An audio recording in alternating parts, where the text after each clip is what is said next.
Well, hi everyone, and welcome to Ask and Wonder, the show that brings Christians and skeptics together to talk about the big questions in life.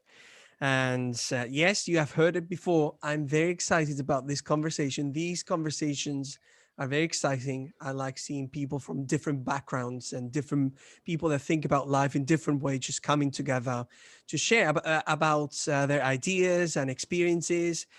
And today's question is a very interesting one. I'm very excited to share this information with you, and also definitely you can learn from our guests today.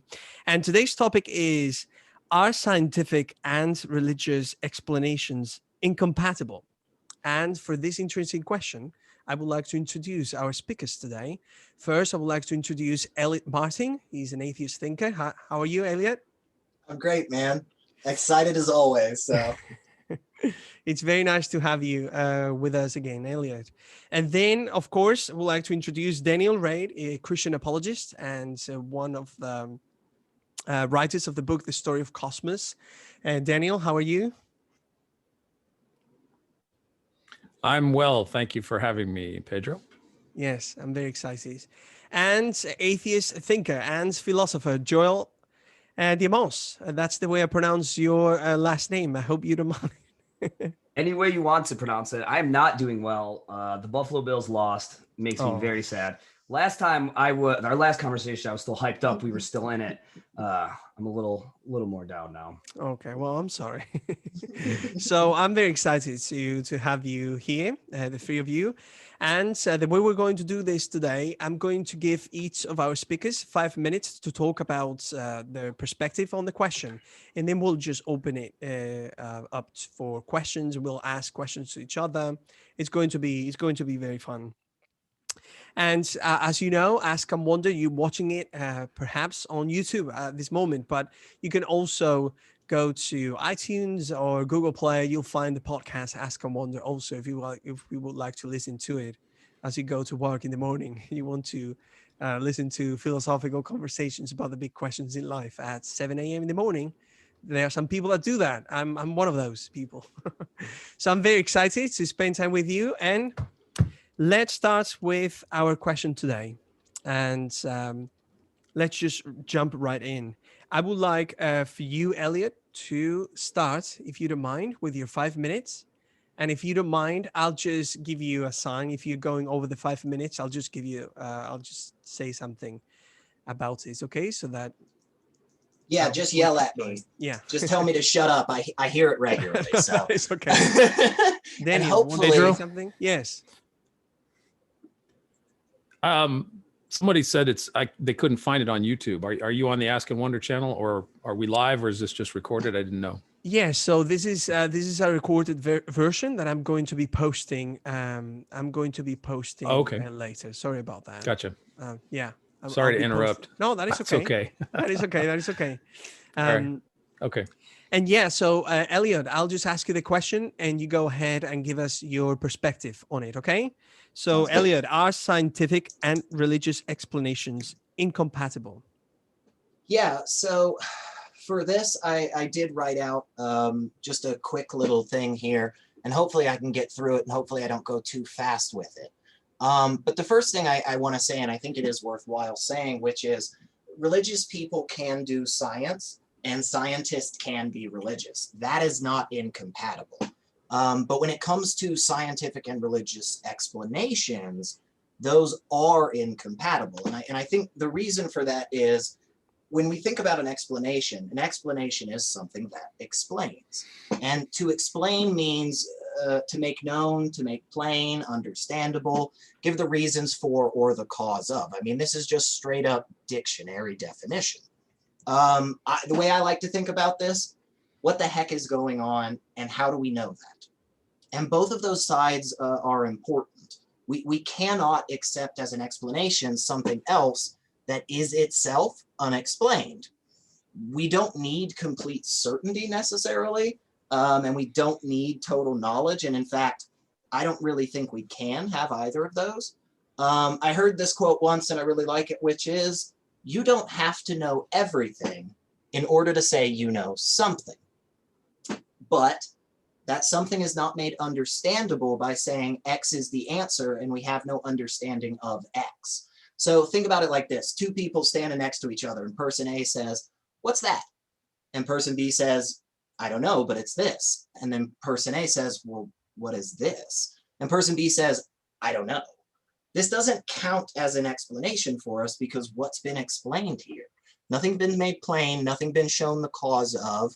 So again, what's going on and how do we know? Now, because I had 5 minutes to spiel all this, I'm going to take the next step here and say that obviously leads us to needing a method to explain things, because honestly, how could we accept that we have made something understandable without that? If there's no method for making this determination, how do we make one at all? This is kind of like what I hear a lot of times. I have a lot of family members that have been involved in public education for years, and I've heard a lot of people say, you know, we shouldn't have tests in schools because of X, Y, Z. And I think there's particularly valid criticism to how we test, what we test, why we test. But if children aren't, how do we know kids have learned anything if they don't have to demonstrate it in some form or fashion? And this is true for everything we do. I mean, you want your heart surgeon to have demonstrated their knowledge before they cut you open. And wouldn't any actual explanation just be a kind of demonstration of knowledge? If we make something known or we give the cause of, aren't we demonstrating in some way? So of course, any demonstration is going to be couched in that method of how would we go about showing the answer. And this is why epistemology is so important and it's talked about so much. I mean, how do we know what we know? I say the most consistent method of explaining the past data and making future predictions about things that we have not yet demonstrated but can be demonstrated, whatever does that is the best method. And if there are multiple methods that do that, the better one has the least amount of unexplained things as a part of the method. Basically the one with the least amount of assumptions to get us there. And anything that's less reliable than that will lead to more unreliable information than the better method. So if the goal is to explain, we should always go for the most reliable method of doing so. And really, this is a good start to understanding any scientific explanation. What's your method for understanding X, and how can you show that you understand?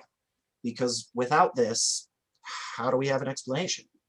Now, you probably noticed I didn't say anything really about religious explanation, and because in part, as somebody that is non-religious, I'm not 100% positive what we mean by that. So I could easily sit here and just set up a straw man right at the beginning and say, well, all religious explanations boil down to, I like God, therefore X.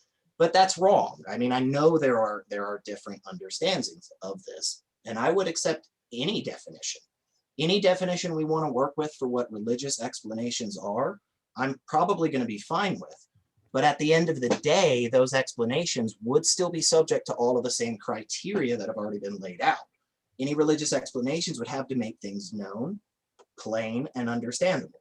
And to do so would require some type of demonstration that would require a method. So then it's pretty simple. What is more or less correct? What method is better at accounting for past data and making new future predictions based on that method? Whatever does that with the least amount of unknowns is the one we should go with. And the reason that I say they're incompatible is simply because compatibility means capable of existing together in harmony. If one explanation, whichever one it is more correct than the other, they obviously are not existing in harmony, because then they would be equally explanatory. Simply, just throw out the less correct method and keep the best one. Okay, Helion, thank you very much. That was very articulated. Very, very, very, very good. Thank you very much for sharing your thoughts with us. Daniel, would you like to share with us your thoughts on the question, are scientific and religious explanations incompatible?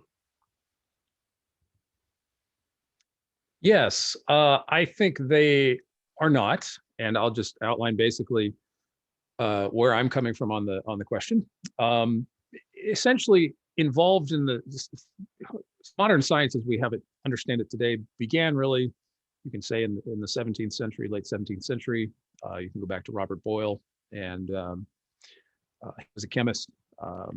father of basically the scientific investigation method that we're familiar with today, founded the Royal Society in 1660. Was a natural philosopher, as that term goes. The idea of knowledgeist or scientist really wasn't something in the 17th century. And so what's involved in the early sciences, as we understand them, are theology, philosophy, and the word science. Theology is the study of God, philosophy is the love of wisdom, and science is just knowledge. Early on, that's what it means, scientia. And so the early natural philosophers combined their understanding of theology, if God created the world intelligibly, to be inhabited and to be useful, then theology was the proper study, the right study, the queen of the sciences. Philosophy, and then the physical or empirical sciences would soon follow. So you have this triune theology, philosophy and science that really began in earnest as we understand it in the 17th century. Theology is the study of God. Philosophy is love and wisdom, the love of wisdom, and science we could talk about as knowledge and praxis, something that you practice, something that you do in order to acquire knowledge about the physical world. And what I would mean by science would be a systematic investigation of the physical world. I don't mean to exclude the science of the softer sciences of psychology and that sort of thing, the behavioral sciences. Certainly those are a part of it, but I'm largely thinking about the empirical sciences as we speak this evening. And so with the theology, philosophy, and science itself, in scripture, you have light, love, wisdom, truth, faith, and life. Jesus Christ is the Logos. In other words, he is described in John's prologue as the Word made flesh. And the Greek is the Logos, a concept that existed long before John penned the gospel. That was in Greek culture, the whole systematic organizing principle of the cosmos, which was the whole encompassing reality that included the universe. Now we don't make really the distinction between cosmos and the universe, but the Greeks did, and John used that word, that the Logos is not only the corresponding organizing principle behind the cosmos, but the Logos is the Word made flesh incarnate, the Lord Jesus. And so when we get to philosophy and the theory of truth, there's three fundamental theories of truth in philosophy: correspondence theory, coherentism, and pragmatism, William James, and the pragmatist, John Dewey, and that school of thinking. And I think Christianity and Christ as the Logos, as the centerpiece, as the creator of the universe, kind of gives us and fills in those three basic fundamental philosophies of truth. I believe Christianity corresponds to reality. I believe it is internally coherent, which is what coherentism is. And I think it's entirely pragmatic in terms of its usefulness. The world does seem to be inherently useful. And we find that in what the sciences have brought forth. The remarkable effectiveness, or the unreasonable effectiveness of mathematics, for example, as Eugene Wigner says. The miracle of the appropriateness of math. Why would math work in a cosmos such as ours? And how would it be able to give us such wonder and splendid variety of knowledge in terms of what the cosmos is? And so you have the science taking things apart, if you will, as Melissa Cain Travis says. She's one of our contributing authors.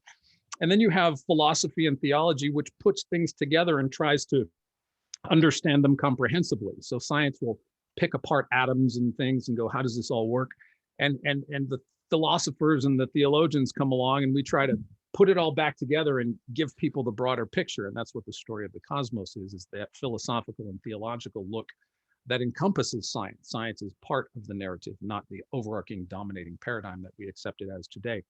And so the philosophers and the theologians give meaning to things, but the whole gamut of science, as we understand it in the West, had its genesis, had its nativity in the fertile soil of the philosophical naturalists, the theologians who began in earnest to investigate the world because they predicted the world would be knowable and should be investigated according to what they understood in Scripture. So that would be why I would find the principle of science and religious explanations to be compatible. We have to get past surface level dialogue and look past what is incompatible and look and see and labor to see how they might be compatible. And I think there's plenty of room in the dialogue for that investigation to continue to proceed. So rather than an antagonistic science-faith struggle, I see a dialogical interaction, a conversation between science and theology, as Alistair McGrath would say. And I find that to be eminently reasonable. And instead of conflict, it's dialogue. And I think that's probably the most fertile method that we have, because science explains itself through linguistic expression, right? Mathematics and language. The best science communicators are the ones that are masters of their craft of language. They can write and they can calculate, as the late Carl Sagan could do so well. So that's kind of, in essence, why I see the conversation, the answers being compatible. 5 minutes. That was very good. That was 5 minutes exactly. That was amazing. Thank you, Daniel. Thank you, Daniel, for sharing all your ideas. Sure. Thank you very much. Okay, well, and Joel, now it's your turn, and then we'll open up this dialogue for questions and more interesting interactions. So, Joel, are scientific and religious explanations incompatible? You know, Daniel and my own response are surprisingly similar, considering I'm an atheist and he's not. But I'll jump in here. First, a sincere thank you to all parties, Pedro, Daniel, and Elliot, and you, the audience member, for investing your time, your energy into this collective endeavor that I think will leave us wiser. The question, are science and religion philosophically incompatible? First, by incompatible, I mean, can the two concepts exist together without conflict, or are there some essential properties of science or religion that are mutually exclusive with one another?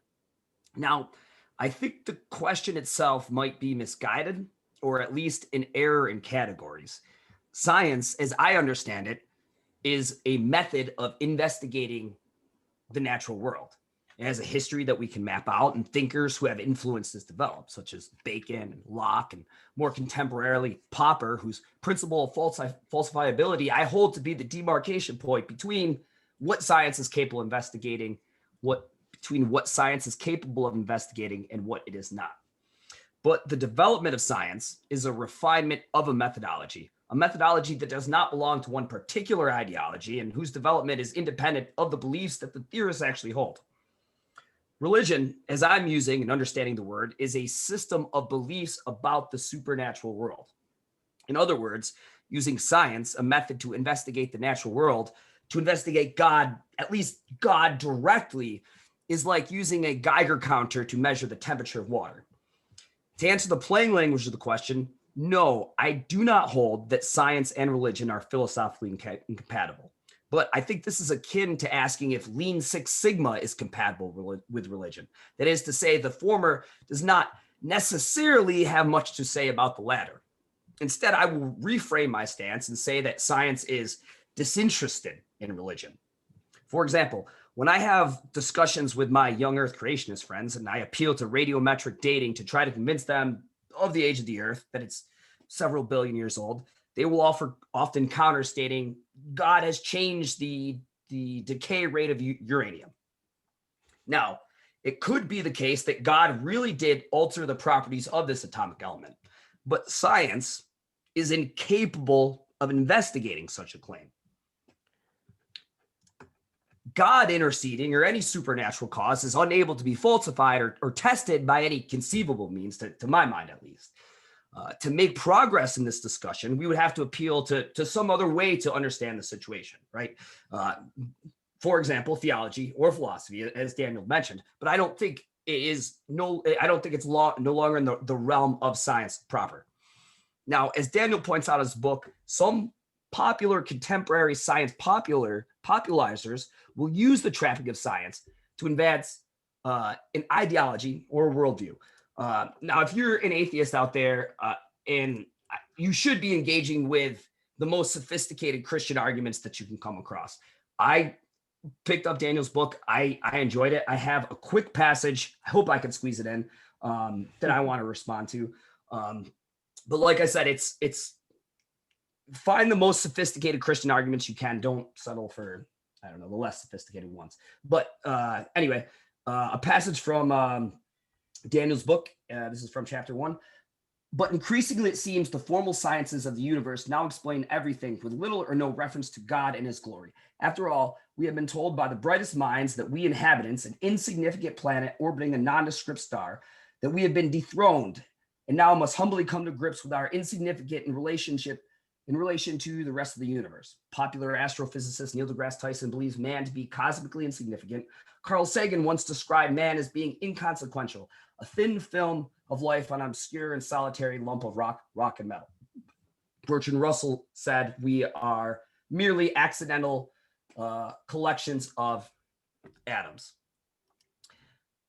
Now, where I believe Daniel might be mistaken is characterizing these statements as science. And perhaps I'm misreading it. I don't want to, that's always a possibility. I think the men that he's quoting are certainly scientific experts. And I think in their careers, they are carrying out the functions of science, of putting that methodology into practice. But I think the primary claims that were made in the passage are not scientific in nature, outside of perhaps a few references to physical composition. Instead, I think these passages represent Sagan, Tyson, and Russell's values or other ideological framings. These values, I might add, are not a necessary product of atheism or any particular stance on a God belief. Just as anyone who has read Kierkegaard will tell you that a bright or sunny outlook towards the human condition is not necessary for one to be a Christian. Now, as I hope I've made clear by now, science is not in the business of describing values. If you're attempting to impose values, I think, as I understand it, you are no longer in the business of science. If we want to assess values and meta narratives, for that, I think we need Derrida and post-structuralism. Okay, well, man, this is. I'm very thankful for you, and this is going to be fun. Thank you very much, Joel. So, since you guys have had more time to talk from a more a secular perspective about the topic, I would like to give the word to Daniel. And Daniel, would you like to follow up with a question or any of the comments that you have about any of the things that either Elliot or Joel have commented on? Yeah, I'll just throw out a couple things to keep it simple. And one of them is, I think I would agree with both of them that we've had and have enjoyed tremendous success with the cultivation and the continual refinement of our methodologies when we do science. You know, technology has come about from the applied sciences. We have moved from the telos of ourselves and the cosmos have taken on. We've had such great success with science that the telos of our ontology is highly technical. I mean, you can't open a textbook about science and where you hear something about machinery or the code of the brain or DNA, the language of our machinery. This technological language sort of envelops us, and we live and we swim in verbiage that is very technical, even when it comes down to our very atomic constituency.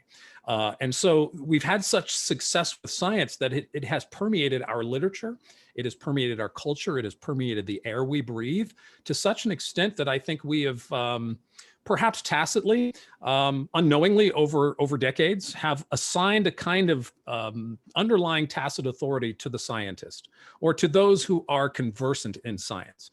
And so to Joel's point just a minute ago about, I say in the chapter, I'm careful to say the brightest minds, because popular culture being what it is as we are consumers, we read these things, they come from Tyson, they come from Sagan, they come from Russell. Russell was a mathematician and a philosopher.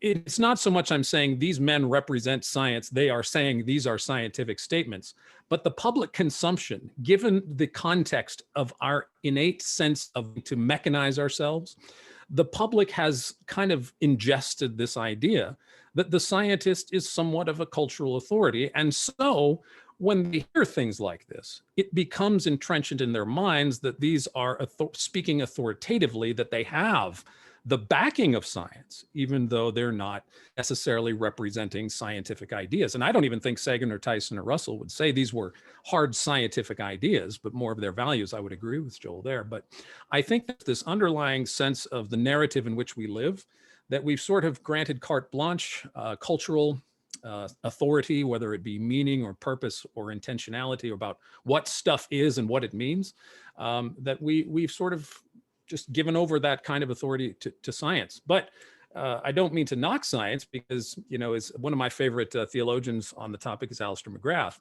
And he says, this is a quote that I like to use. He says, "It seems that the success of modern science shows that they have somehow managed to uncover the way things really are. We have satellites and cell phones, and we have homogenized milk and light bulbs and indoor plumbing and all of these other things. Now we have a vaccine for COVID." And he goes on to say that the way things really are, that science really has gotten something out of the cosmos in which we inhabit, to look at something which is fundamental to the structure of the universe. So science has uncovered a great pragmatic aspect to the ontology of the cosmos. And we've enjoyed that success. We've taken it for granted. And I think that has kind of made us think uncritically that science is the only way or the best way to know what is true about existence and our ontology and our being and all these kinds of things. And so I'm pro science. I love science. I think it's great. And I'm careful to distinguish that I'm not disparaging science, but that I am more concerned about the underlying cultural linguistic narratives that are being digested at the sub level. And so I think that's going to undergird a lot of my, where I'm coming from this evening, is in addressing that particular sense without saying there's a whole cadre of a cabal of scientists in cahoots in the back room smoking cigars going how to get rid of Christians. I don't have that picture. And so I certainly want to be able to say that I'm being fair to what we're saying here. And to Elliot's earlier point, I think he kind of hits at what I'm talking about here. He emphasized method and the refinement of method. And I think being a very technical society, when I say, "Hey, Elliot, what's the best way to make coffee?" and he can maybe break down some technical aspects of how to brew coffee, and really overlook the idea that as he's explaining this to me technically, there is something like the beauty of an artist involved as well. But we kind of throw that out and we just go for the steps. And we just want to get on the method, and we think, "Oh, I can make a YouTube video. I just need a camera and I do this and do this. I can play guitar. I just need to do these 3 steps. I can watch a YouTube video on how to fix my car. I can just go do that." But underlying the technical are these things that we call beauty and art and creativity and the subjective nature of being human. And we kind of expunge that in place of a purely technical, pragmatical way of approaching things. And so I think that inherent in science, as John Wheeler says, who coined the term black hole, the world's crazy, and we need to be creative and crazy to address what's going on out there. So I would argue that there's a lot of humanity involved in the process of science that's not just technical, rational, linear, logical, void of creativity and human input. Science is inherently, like theology and philosophy, an inherently human art. And that would be my argument, that we don't forget the humanity of what's going on behind what we're doing. Daniel, have you read any Foucault or maybe any postmodernism? Very little. Or any kind. So a lot of the arguments. I'm. No, go ahead.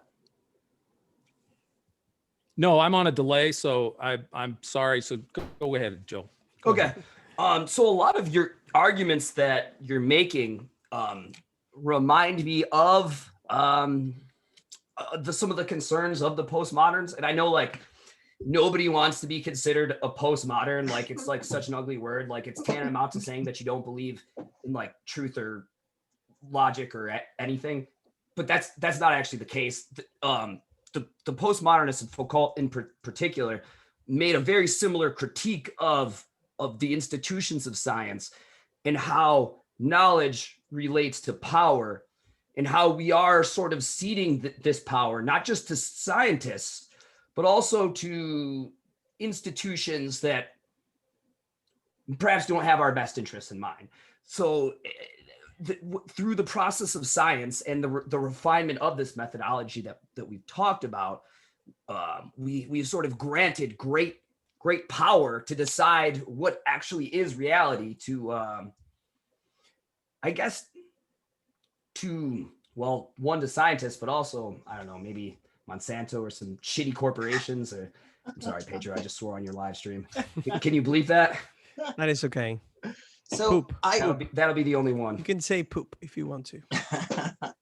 So I think there's a bit of a problem here, and I figured I might be the only person taking a hard-nosed stance on this, but I think if I dug down into what each of you guys said further, I think I could show that you guys actually agree with what my stance was regarding a method for understanding. Because again, I've heard this from both of you now regarding granting too much authority to science, and I don't think that has anything to do with explanatory power. I don't think whether or not we say Carl Sagan is the most intelligent scientist ever, and every science piece of science he does is the scienciest. I don't think that has anything to do with whether or not we understand something. And so the showing the cause of, the cause for, the making plain, making known, that's what we're supposed to be talking about. And I think there's an aspect here that both of you kind of touched on, but we didn't say the Q word, which is qualia. And I'm not discounting qualia. I'm not discounting the fact that I hold this cup, and no matter how I describe the cup, that there is still maybe something extra about holding the cup that I'll never understand in the description, but that's just confusing the map for the territory. There's nothing wrong with saying that the map and the territory aren't exactly the same thing. What we're going for, though, is we're going for how do we understand what a car is and what a car does. And if in one of the methods, what we're appealing to at the end of the day is something that is unfalsifiable, exactly what you said, Joel, if there is an unfalsifiable aspect of it, then we don't have reason to accept it as true. And if we don't have reason to accept it as true, how does the ultimate explanation that's based on that explain? So, we're saying X is explained by X, and we don't have a definition of X in either scenario. So, go ahead, Joel, and then, Real quick, just a clarifying point. I'm not saying that if something is not falsifiable, it's unknowable. I'm saying if it's not falsifiable, it's not subject to the scientific method.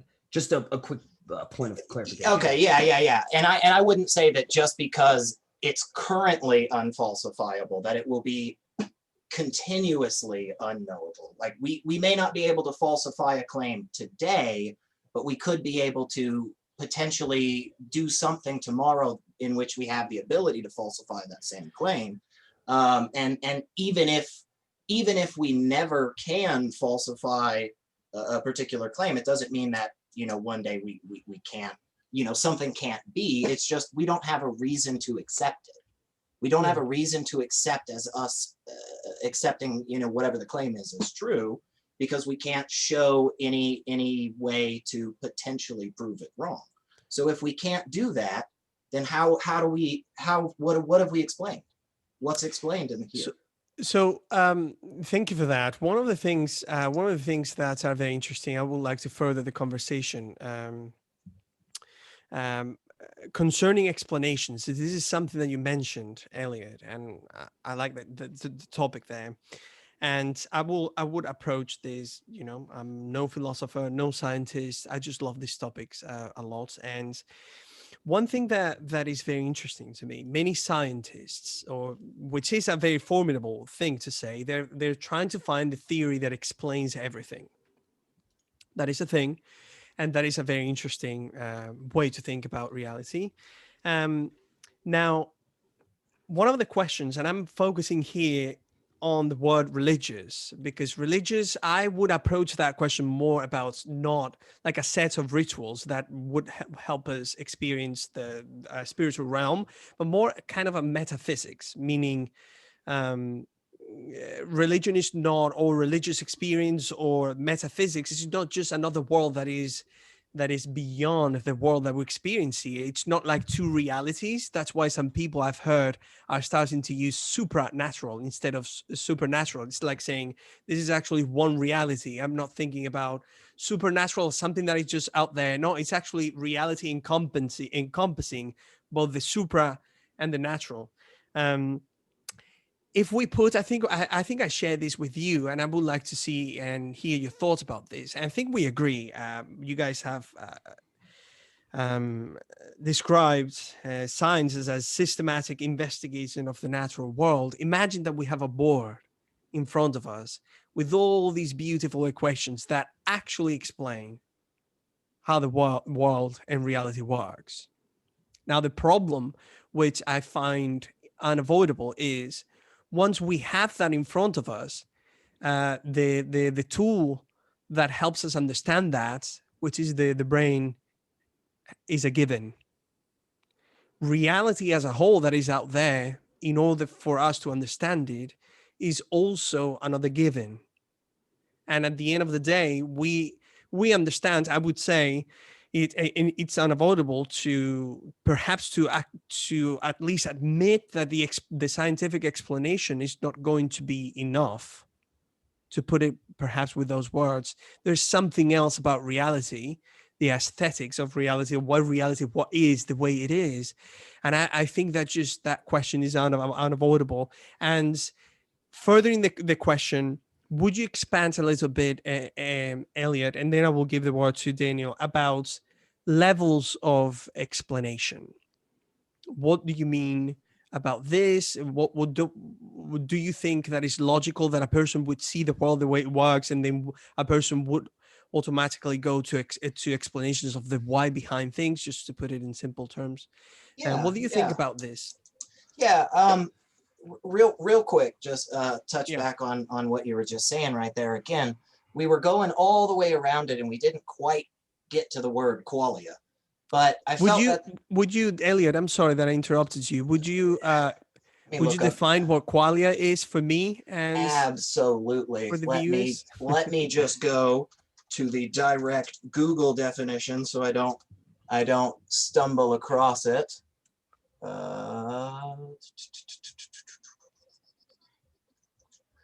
Qualia, defined as individual instances of subjective conscious experience. Okay.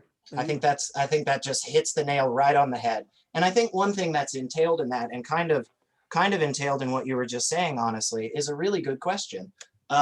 Do we all agree that the problem of hard solipsism, while problematic, is not actually worth our time anymore? Like, do you guys agree that we are all individual people living in a reality? Because if we all accept that as true, then that's fine that qualia is a thing. But then there is still a method for understanding that qualia. It doesn't matter. And whatever that method is, and whatever the explanation ultimately is a demonstration. There must be a method and there must be a demonstration. And without those, it doesn't matter. Now, when it comes to levels of explanation, I absolutely grant that. So a couple of different things. I mean, one, for instance, like I said in the beginning, I just don't even, and this, I'll happily take that this is oh my gosh, forgive me, incredulity, fallacy of incredulity. I'll happily accept that on my part for this, which is, I just have no idea how the heck we would ever have certain knowledge. Like, I really don't. And I don't know how we could do that. I don't know how we could have this omnipotence type thing to be able to explain everything. I don't know how you have 100% certainty. Yes, I'm using a logical fallacy, but I'll own it. I mean, because I have no demonstration and can't even imagine what that would be. But even without being able to do that, yes, we can definitely grant that there are better and worse explanations of things.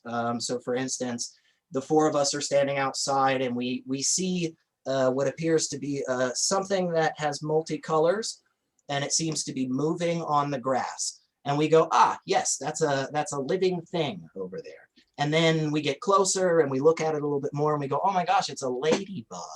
And then we get closer and we look at it even more and we go, well, actually, it's a system of tiny tissues and cells. And then we go further and we go, oh, well, look at all these atoms and all these electrons and these quarks and so forth. And we'll continue to go deep into that. But even if, again, like, it's probably not possible, I'll say it again, to have the complete and total knowledge of everything about the ladybug, but it might also not be pragmatic for us. Okay. Like, it may just not be worthwhile to go that far into an explanation. Yes. Okay. Daniel, thank you for that, Elliot. What are your thoughts, Daniel? Where would you like me to go? There's been a lot So of ping pongs thrown over the net. concerning, I can't because swat at all of them. yeah, well, with in terms of consciousness, we can leave that aside. But what do you think about the levels of explanation and how the religious or the metaphysical side of this could actually nurture what we learn about the systematic approach of the world? Okay, sure. Fundamentally, I think we are familiar with the concept of other minds. I mean, qualia is something I experience in myself, but what evidence do we accept for the existence of other minds? I mean, I have a qualia of Elliot's mind and Joel's mind and your mind that I can only experience. Now, C.S. Lewis was talking about this in his group with the Inklings when Charles Williams died. And one of the things that he discusses is that no longer can he know Tolkien through Williams, because Williams is gone. And so a part of Tolkien is gone. The way that Lewis saw Tolkien through Williams, the way Tolkien saw Williams through Lewis. And so there's that interconnectivity of interpersonal relationships that when you lose a friend, you lose a perspective that he has on his other friends, and you lose a dimensionality. There's a dimensionality of qualia that is lost in that regard. So I like to simplify this by two particular levels of explanation. One is the personal, what I've just been talking about. We have personal experiences all the time of ourselves and of other people. We are personal ontological subjects, whether we are subjects of a long process of Darwinian evolution or whether we are subjects of God who created us. We are subjects, and there's nothing wrong with being subjective or having subjective experiences. This is often painted as a pejorative, that I've got a subjective experience, like, well, that can't be right. Well, that's not, subjective doesn't mean wrong. It just means you're experiencing something as a subject. So you can have a personal explanation for something. And in fact, any explanation that we have for anything is inherently interpreted personally. We are interpreters. Our ontology and our interaction with the physical world, we are exegetes of the cosmos, whether we're professionally paid to do it or whether we're just amateurs in our backyard going, ooh, look, a star. We are exegetes. We look at the cosmos and we interpret the cosmos. And each one of us brings that aspect of the cosmos to bear in a way that only we can do it. So it's like I said with Williams and the Inkling and Lewis and Tolkien. When you have a particular personal reflection about the universe that contributes to our body of knowledge, be it you an Einstein or just somebody at the grocery store chatting with people, your personal experience, interpretation and experience, even crafting a methodology is a personal experience. Science is an inherently hermeneutical interpretive grid, because the world as I see it through Christ is legible because he spoke it into existence. So there's this ontological, linguistic ontology about creation that we plug into and experience as the Imago Dei, as Christians created in the image of God, designed to know and understand the language that he used in order to create. So there's a personal experience that pervades everything that we do. Theology, philosophy, science, any discipline, art, music, it's all subjective. And I don't mean by that it's all wrong. I'm just saying that it's filled with a plethora of subjective experiences that work together in cohesion to try to bring about the bigger narrative. And so I would say experience is one thing. Now, there's another aspect to explanation that I think is what I would call the technical one. And so put it simply, I go to Starbucks, why is there a coffee on the bar? Well, I could explain the mechanism of the espresso machine or whatever the barista used to create this. I could explain the electricity, the plumbing, the temperature, how heat and water and pressure work and all that stuff, and maybe even the biology of the coffee beans and how a coffee grinder works and what are all the things behind the bar, that those buttons and everything that they press. What is all that? I can explain all of that, and that's a perfectly legitimate explanation. But there's also the wonderful artist of the barista herself or himself who makes the coffee. And so there's the personal explanation of the barista, right? That she made it. She made it. Perfectly legitimate. There's also the technical explanation. Well, here's how an espresso machine works. Neither of them cancel each other out. They can't. It's impossible. I can't say Dan made the coffee and cancel out the technical explanation. So when you're looking for an explanation, you can look for a personal one or have a legitimately personal one based on our qualia of mind. What does mind look like? And to me, it's an abductive inference to the best explanation that from what I know about mind, the evidence of other minds, I look at the cosmos and see what I think are similarly evidence of a mind. And so it's an inference there for me, an abduction. And then the technical aspect of the proton chain and stars like our sun, that's a technical explanation. And it doesn't rule out that God did it. You know, if you want to know the proton chain, yes, God did it, is not going to be satisfactory if you're looking for the technical side of things. How did that coffee get there? Well, God did it. Well, okay, but that doesn't get to the technical explanation that you're after. So I think there are two legitimate explanations that can be and should be pursued, and they're not mutually exclusive. So, Joel, I would like to ask you now, what do you think about these two levels of explanation that Daniel has presented us? And also, what do you think about Daniel bringing these two levels of explanation and building an analogy to the creation of the cosmos and seeing that personal cause there, also using inference to the best explanation as one of the rooted causes for it? Mm-hmm. So this is an analogy that I'm borrowing from Matt Dillahunty, so I hope he doesn't mind. But I feel like Daniel, if Daniel was not Daniel, a human, if Daniel was a sentient puddle, he'd be looking around the edges of the puddle and he'd be saying, look how this puzzle is designed for me, instead of realizing that he is taking the shape of the puddle, of the pothole that he's in. Now, it could be the case that God has set up sort of an intelligible, specifically designed universe for us to discover, and I guess to break apart at the joints, if you will. Or it could be the case that we ourselves, through the product of evolution, are designed for that space. Now, it could be the case that life in some other way could exist in some other fashion if there was some other structure to the universe. For example, in Star Trek, they actually came across a life form that wasn't based upon carbon like we are. They were based in silicea. That was what their I think they were like big clouds, big sentient clouds.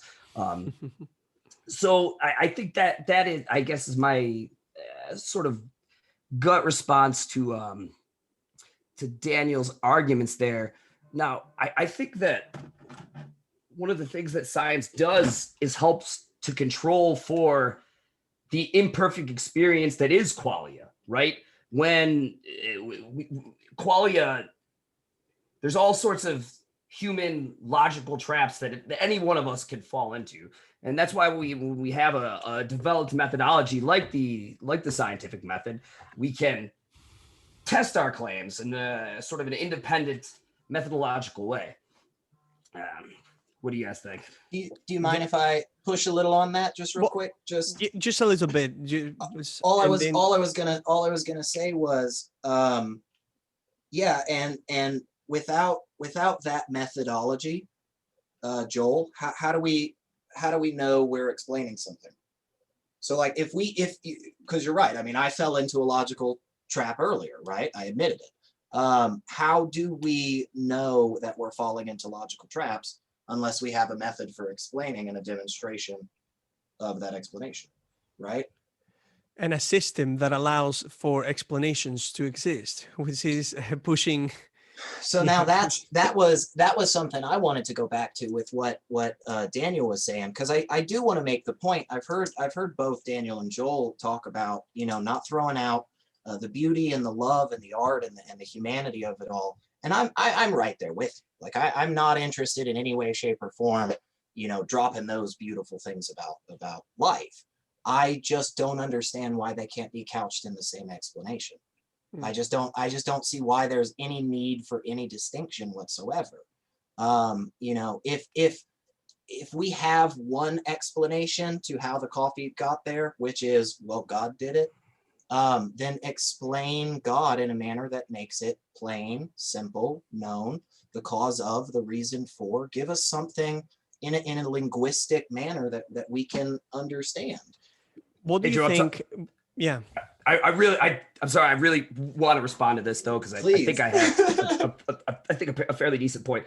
Okay, so imagine this: you're a colorblind person that has learned everything that you possibly could about the color red. Right. So all of a sudden, your vision's restored, and you finally have experienced the color red. Yes. You can learn everything that's possible to learn about poetry and about like religious experience and about like the majesty of the universe, or about how galaxies are far, far away. But until you've like had a lived subjective experience, I don't think that you have. Until you drive the streets of Clarksville, looking at a map of the roads in Clarksville won't give you the experience of driving the streets.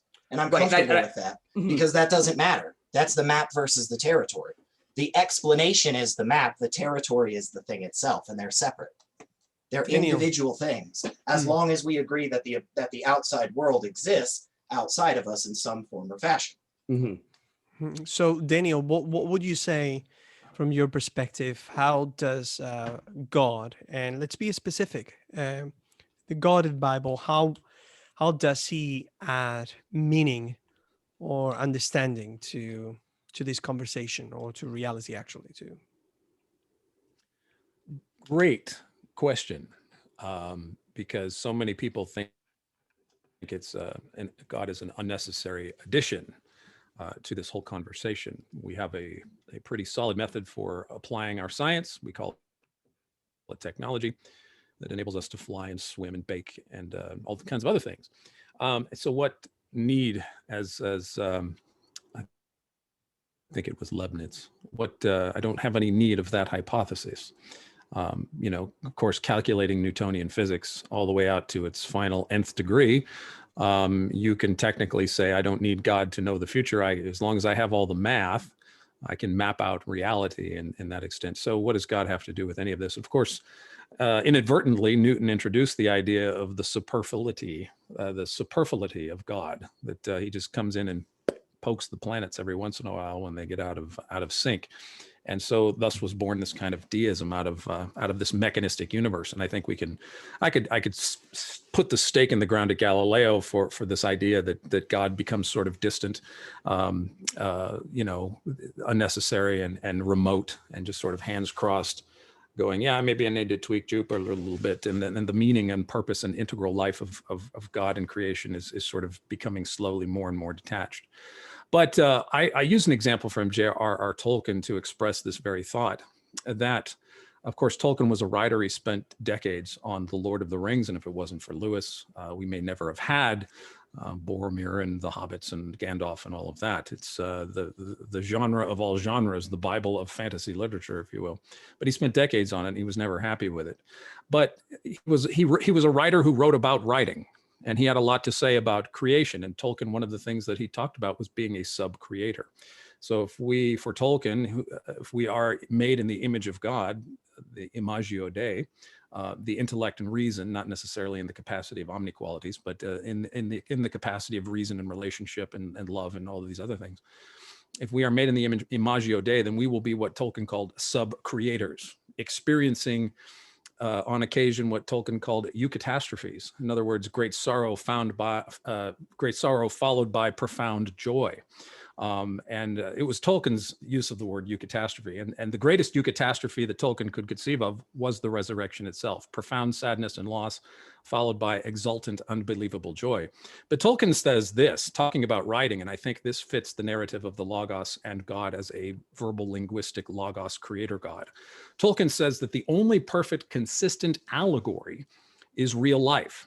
And the only fully intelligible story is an allegory, and one finds, even in imperfect literature, that the better and more consistent an allegory is, the more easily it can be read. Just as a story, and the better and more closely woven a story is, the more easily those so minded can find allegory in it. So what do I mean by that? How does this pertain to God?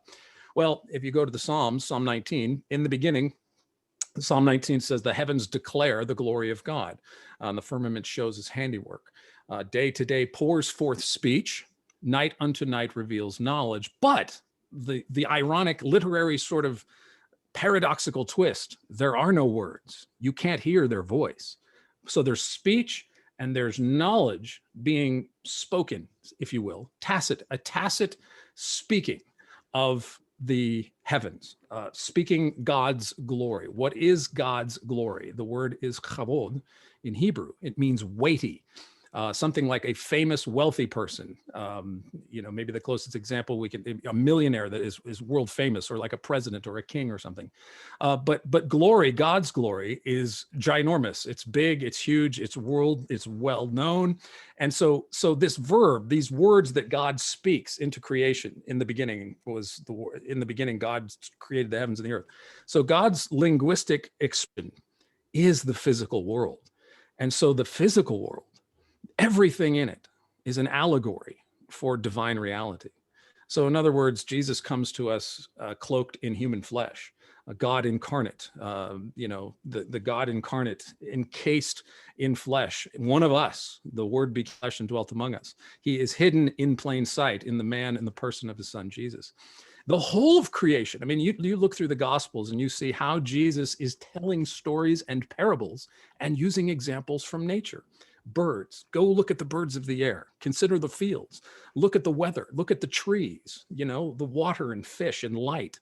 Jesus is using very common examples, bread, wine, of everyday life that point to the kingdom of the heavens. And so Tolkien is saying the physical creation is God's poetry. It's God's story. It's an allegory of divine nature being spoken to us on every leaf, every petal, every tragedy, every triumph, every tear of joy, every smile, that God's inherent narrative. It was the Hans Christian Andersen who said, I love this line, I have it hanging in my house here, that every person's life is a fairy tale written by God's fingers. And so Tolkien got a letter, and I'll just end it here. Tolkien got a letter about Lord of the Rings after it was published from a man who didn't claim to be religious. But the guy said, I'm an unbeliever, or at best a man only sort of mildly drawn to religious belief. But he says of Tolkien's Lord of the Rings, he says, you create a world in which some sort of faith seems to be everywhere without a visible source, like light from an invisible lamp. And I think, and I did a whole paper in grad school on this from Michael Ward on Tolkien's natural theology in Middle-earth, about how there's no God, there's no temple, there's no religious ritual in Middle-earth, but it's everywhere, yet unspoken and tacit. He was that in tune with nature. He loved trees and birds and stars. His children speak about his love of science and nature. And so he infused Middle-earth with this knowledge of the real physical world, to such an extent that people who aren't believers were reading this as though the whole creation of Middle-earth was exhuming some kind of religious faith like light from an invisible lamp. Elliot, thank you for that, Daniel. So this is the explanation that Daniel is giving for the religious, the metaphysics of it, or the reason behind the reason. So going back to this, because it's a very important conversation concerning explanation. You were talking about having a method that would actually let us explain and understand the things that we have. And if we offer an explanation in order to explain something, do we need to understand sorry, let me rephrase this. If we offer an explanation, how would I phrase this? When we explain something, and we actually give a cause of the world in this case, do we need to explain the explanation? Do you know what I mean? It should be inherent in the explanation. I mean, it should be. So that's kind of what I was saying, is that it is. Hang on, let me get it exactly. We need an explanation of the explanation. That's what I mean. And also, so that's the method. That's kind of where the method aspect comes into it. So the explanation itself is ultimately going to be a demonstration of some form or fashion, but we have to have a reliable method to get us to that point. So now, Elliot, just let me quick question for you. Is it possible that we, or you in this case, you might have an expectation that we're going to find a methodology that is going to be similar to the one, or you're open for different types of methods there? I'll take anything. Okay. I'll take anything. Just explain. Okay. I'll take any method whatsoever. We just need an explanation. Like, for instance, I just which, first off, I gotta say two things. One, I'm loving this conversation. I think it's just been wonderful so far, first off. And second off, I didn't know how much of a Lord of the Rings nerd Daniel is, which is awesome. That can open up a whole bunch of more conversations. I love that too.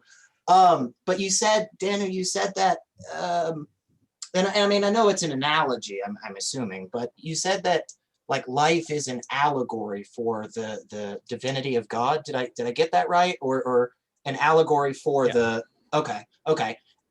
That doesn't explain anything to me. I am left without a plain understanding. I don't know what that means. What does that mean?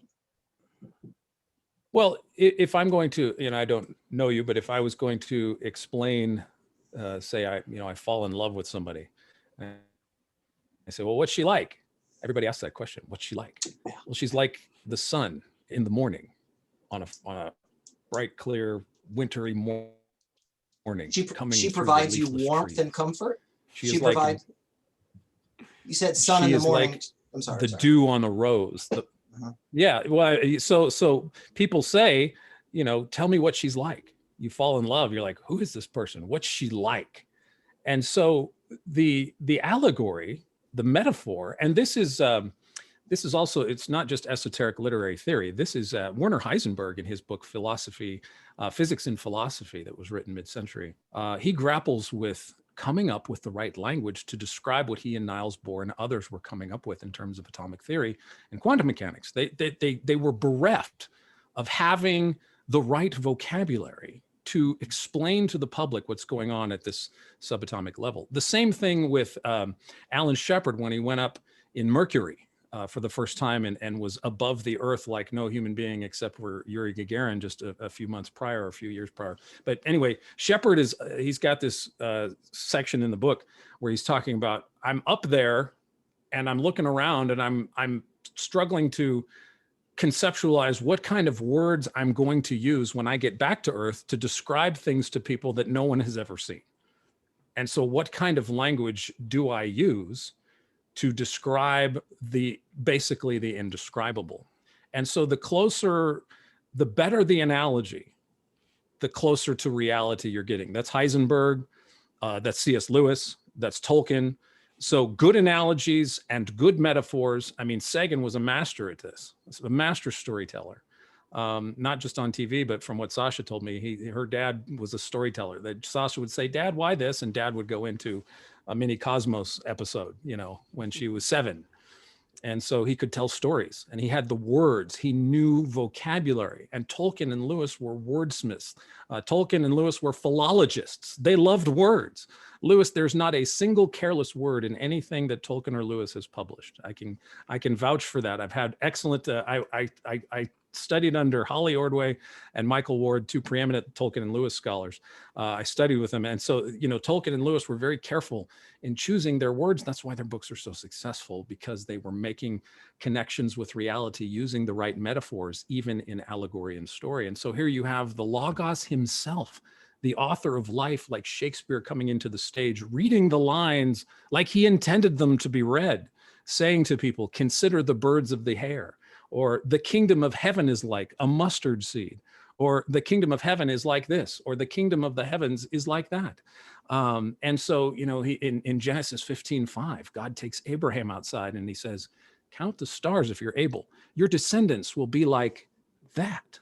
The beauty, the awe, the majesty, the wonder, the glory that Abraham's descendants will be. And so to the explanation, I feel, Elliot, is in God coming down to us and dwelling among us and telling us stories about what the kingdom of heaven is like. And so the whole of creation, from the smallest dry leaf on the ground to the most distant star in the universe, all attest to characteristics of God's invisible attributes and nature. So the more attuned you are to nature, like Tolkien was, the more you're able to craft a masterpiece of reality, whether it's a scientific method, or whether it's a best-selling book, or whether it's a Bach oratorio, or whether it's a Van Gogh. The more in touch with reality you are, the more you can bring your craft and explain the physical world. And just as a scientific example, in 2016, the Royal Society convened to sort of rethink natural selection. I don't know what the outcome of it was, but they were calling in different disciplines to help sort of jumpstart maybe some creative ideas about where we can go with Darwinism moving forward, or natural selection, or whatever you want to call it. And they had it was quite something as far as I understand it, but they were calling for an interdisciplinary approach to this. They didn't want to just have the straightened language of biological science in it. And this goes all the way back, and I'll finish here. This goes all the way back to C.P. Snow, who was a chemist and a novelist in 1959, 1960. He interviewed about 40,000 scientists and literary professionals. And he concluded over several hours, and he concluded, you know what? The scientists don't talk to the literary scholars, and that's a problem. He said some of the scientists didn't even read Dickens, and so he's like, this is a problem. And then Carl Sagan was at the University of Chicago in the late 50s when they were doing the Great Books program, the Hutchings program, which you went and read the great books in there as they were written. And Sagan was in love with this idea of an interdisciplinary approach to understanding the cosmos. And you really don't have cosmos without the Hutchings program and the University of Chicago in the 1950s that really synthesized Sagan's imagination to come up with and to create Cosmos with his wife, Andrea. So, Joel, thank you for that, Elliot and Daniel. Joel, do you have any thoughts in particular you would like to further? Or I have some questions for you, but I'm sure you have a few things you would like to share about some of the things they said. So I have had conversations with Q believers, so people that affirm that QAnon, if you're not familiar with, it's essentially a huge conspiracy theory that posits a whole bunch of really kooky things. And I try to parse out their beliefs. I try to figure out, well, why is it that you believe that the things that believe these incredible things? And they hold Q as their starting point. They've already made their mind up that Q really is a top secret military official, and Donald Trump really is going to save the world, right? When they try to explain their beliefs to me, they make all these sort of disparate connections that doesn't make sense to me, right? And they try to appeal to this sort of intuition, like, can't you just see how clear it is? Like, obviously this is an allegory for Q. And they have this sort of strange sort of mystic prophetic language that can be interpreted in many different ways. An example of this was Q did a Q drop that said, look to the water, right? A very vague statement. The Q, the Anons, they will interpret events. They will interpret Trump's speeches like Trump pointed at the water. This is a sign, right? And I feel like, without being too rude, that I feel like that maybe this is how Daniel's coming at this problem, right? He's presupposed that God exists, and then he has sort of what I would call a limit experience, a religious experience, some feeling of awe or majesty, and then fills in his presupposition in sort of the explanatory gaps there, right? I feel awe. I look at the universe. It's awesome. It must be this God that I just so happen to already believe in. Now, as I see it, limit experience or religious experience, it can be replicated. It can be replicated in a lot of ways and in completely non-religious contexts. So, I mean, to that end, again, I feel like I think Daniel's much smarter than and his arguments are a lot better than the average Q supporter. Don't get that twisted. But I feel like it's in at least a same sort of vein. I think for me, kind of where Joel was touching right there is one of my problems, which is just simply when we do desire this explanation, when we look for this explanation and we receive an explanation, there are always things that get smuggled in, and that's okay that that's the case. The question is simply, what are the least amount of smuggled things we can bring in? If we have two different methods that adequately explain the data, and again can tell us about things in the future that we haven't yet seen, and we could see, if we have two things that do that, the one that only has one presupposition beats the one that has two. And yeah, obviously we want to go for zero presuppositions, but I don't think we can do that. Just like, again, just touching back on real quick, the hard problem of solipsism. We don't have a 100% definitive answer, but for instance, I feel confident that the four of us individually could tell a fact that is verified in history that each one of us knew independently of the others, meaning that our brains independently not only created the existence of this thing having happened years ago, it also created the demonstration of the thing having happened, and it created the other people who then kept it from us the entire time, all being as an individual. If I can tell a story about history related to George Washington that is verified and you guys never heard of it, then there has to be a real world that we're all inhabiting. Whether that's a brain in a vat or not, it doesn't matter. There has to be something outside of us, because otherwise we would have to assume something so ridiculous, essentially, that we would never be able to do anything with our lives. Like, we would never be able to accept absolutely anything, because how do we know anything about the material that we're existing in? Daniel, so what do you think about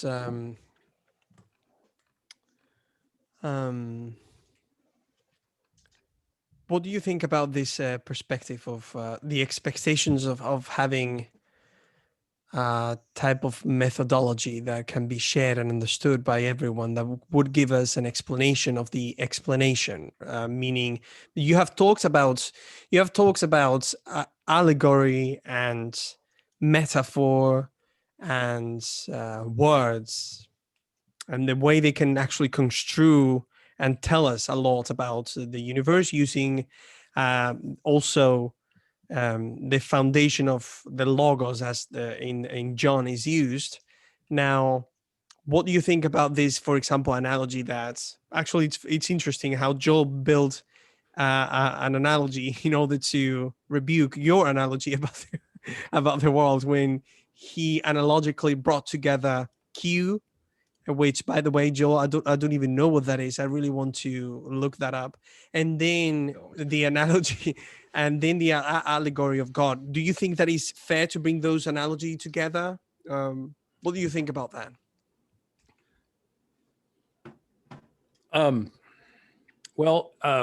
Cicero, first century, said that came up with the word, and sometimes when you look into the etymology of religion, which is what we're talking about, it goes back to Cicero, a definition that he used, religere, pronouncing that correctly, Latin for read it again.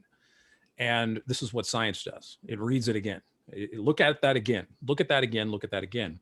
Bob Williams, who was the director of the Hubble Space Telescope in 1995, had director discretionary time. He was the boss of the Space Telescope Science Institute that oversaw the operation of Hubble. He had 10 days of free telescope time. He could have taken a selfie with it if he wanted to. He decided to point it at a blank spot of sky just under the handle of the Big Dipper for 10 days and take several images of a blank spot of sky. Now, it wasn't just aimless Bob. He kind of had a reason for doing this. But at that time, as William says in an interview, his career was nearly over and he didn't care. So he did. And in a complete patch of darkness was the Hubble, the first ever image of 3,000 galaxies, what they now call the Hubble Deep Field, which is in our book. Matt Williams did it a couple of years later. and did the Hubble Ultra Deep Field in the constellation of Fornax. He repeated Bob Williams's feat and got 10,000 galaxies in a spot of sky no bigger than Lincoln's eye held out at arm's length. And, when Williams found the deep field image, he was kind of at a loss for words in terms of what it all meant. But that exponentially increased our census of how many galaxies are in the universe. And in 2012 or 2013, I think it was November of 2013, some cosmologists and astronomers, I think it's in Hawaii, I'm not sure what telescope actually discovered this. The largest structure in the known universe was discovered, the Hercules Corona Borealis Great Wall.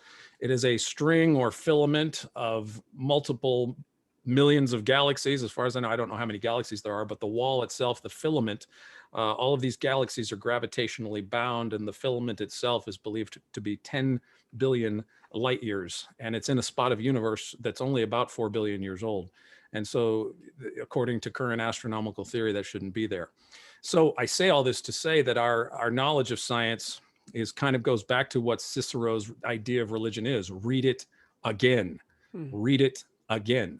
Read it again. I think it was Agassiz, that example, if you've heard of the fish, where somebody was given a fish and Agassiz said, look at it again, look at it again, look at it again, look at it again. So you're constantly looking for something, you're constantly looking, you're constantly examining, and you're constantly re-examining. And that's what the narrative of the Bible is all about. It's meant to be reread and retold and reread and retold. Go back and see it again, go back and see it again, go back and see it again.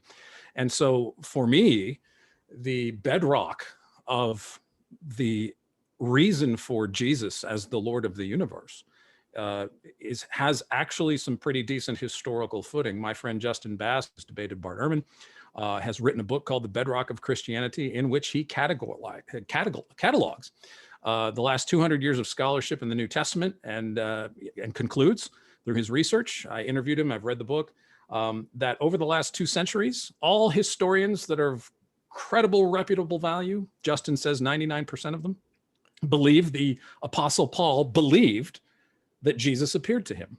What's the best explanation for the origin of Christianity? And Justin outlines a good case for all the other historical extant explanations that have been offered over the last 2 centuries, primarily since German higher criticism, about why they don't work. And so historically speaking, if I grant, for me, I can say that there's good historical evidence for Christianity beginning because of Jesus's resurrection. You have Jesus on the way to Emmaus talking to the disciples, Luke 24:27, where he expounds to them all the things in the scriptures, that being, of course, Moses to Malachi, all the things in the scriptures concerning himself. So Jesus, through his resurrection, establishes his lordship, appears to the disciples in bodily form, resurrected, glorified, and not quite glorified, but resurrected, and expounds to them everything from Moses and the prophets all the way through the Old Testament. And so he validates the truth of what was said about him before his incarnation through Mary and Matthew, as Matthew records it. So I think there's good solid reason. Again, this is induction. It is what I would consider to be inference to the best explanation until given better reasons for thinking something else. Because a lot of times, as we say, there's a lot of, well, this could have happened, or this could have happened, or this could have happened. And I grant that there's plenty of possibilities about what could have happened. But what do we have presently as the best explanation for why things are the way they are? And to me, read it again. Relégère, read it again, look at the cosmos again, look at nature again, look at the design, look at the structure, read scripture again. Even if I know lots of us who read the Bible regularly, read it again, read it again, read it again. And that's what we do. We're constantly refining our paradigms. We're constantly refining how we know what we know. We're constantly asking ourselves these questions about what is it? Why don't I believe this? Or why do I believe that? And that's all a matter of what religion really is. Read it again. And so that gets into the 2 books of nature that go back to Origen. I think he is, or Anselm or Origen or Augustine, that tradition, the 2 books of nature, the revelation of scripture and the revelation of God through nature. So read them both and read them again, over and over again. I was going to ask each of you to give your final thoughts in a minute, and we're going to use that, Daniel, as your final thoughts. Thank you very much for that, and spending time with all of us. And Joel and Elliot, if you would like to have just 1 minute. I just looked at the watch, and I usually look at it a few times, but I said, yep, 7:30, 1 hour and 30 minutes, just enjoying this conversation. So thank you very much. So Joel, Pedro, are you saying we might have to have another talk? Is that? So definitely, as always. So Joel, in 1 minute, after this conversation and everything, just tell us your thoughts, and just 1 minute, and I'll give you 1 minute as well, Elliot, and we'll finish the conversation. Joel. So I think it's important that my atheist friends, this is, I guess, who I'm primarily talking to right now, or anybody in general, understands the limits of science and understands like what science is good for and what's not good for. Even if to identify when people are attempting to make scientific arguments or attempting to use the veneer of science to propagate a point that isn't necessarily supported by the actual scientific method itself, right? Science can't tell us about morals. Science can't tell us about just distribution. Science can't tell us about questions of dessert. So I think obviously it's good to value science, especially as a society that seems to be like rejecting expertise. It's not wrong to value science, but I just think it's important to know where those the fence posts are, so to say, and don't get beyond what science is really capable of informing us about. Thank you, Joel. Thank you very much. Elliot, your final thoughts in 1 minute. Yeah. Like I said kind of at the beginning, I was worried that we were going to do this most of the time, where we talked about a lot of other things, but we didn't actually talk about what our individual explanations were or how we got to them. And so, for instance, I just to echo both Daniel and Joel, I don't want to throw the baby out with the bathwater. I'm not interested in getting rid of love or art or beauty or comfort. None of that. And none of it has to go anywhere. Absolutely, though, again, echoing both Daniel and Joel, there probably are limits of science in its entirety. There are definitively limits of science right now, but we can't limit what the limitations of science are. If we have no indication either way, we can't just say, well, science can't tell us about love. How do you know? How have you shown that? How have you demonstrated that? Explain that. Make it plain, make it known. And the method that, again, answers all of the past stuff most harmoniously, gives us a look into the future that we can show to be the case, and the one with the least assumptions, that is, quote, science. Biology is not science. Math is not science. Lawrence Krauss is not science. Science is the method in and of itself of coming to understand things. And again, while there may be limits today, for us to just arbitrarily cut off what science could potentially provide us in the future seems throwing out the baby with the bathwater. Science has already shown us some incredible, incredible things, and it is the most consistently reliable method. If we don't have a better one, let's stick with it. Okay. Well, thank you very much, Elliot, Daniel, and Joel, for spending time with me. I've been speaking English for 7 years now, and still that idiomatic expression with the baby flying with the water, I will never understand that. Perhaps one day I will get it. I still don't get that baby flying everywhere. And but I get the sense of it, but it's a very interesting expression. I'm very thankful for you. And as you know, if you would like to get in contact with any of the speakers, you have any questions for me, I would repeat, I'm very excited to bring Ask and Wonder live again. Hopefully COVID-19 will allow us to do that soon. And just send an email to askandwondernashville@gmail.com, or you can go directly to the website askandwonder.com and just send an email and ask me questions. You can challenge me. You can invite yourself to the show. You can invite one of your friends, atheist, Christian, Buddhist, any thinkers that you might think interesting in the conversation. And hopefully we'll be having a conversation soon again. Thank you very much, Elliot, Daniel, and Joel, and I'll see you soon later.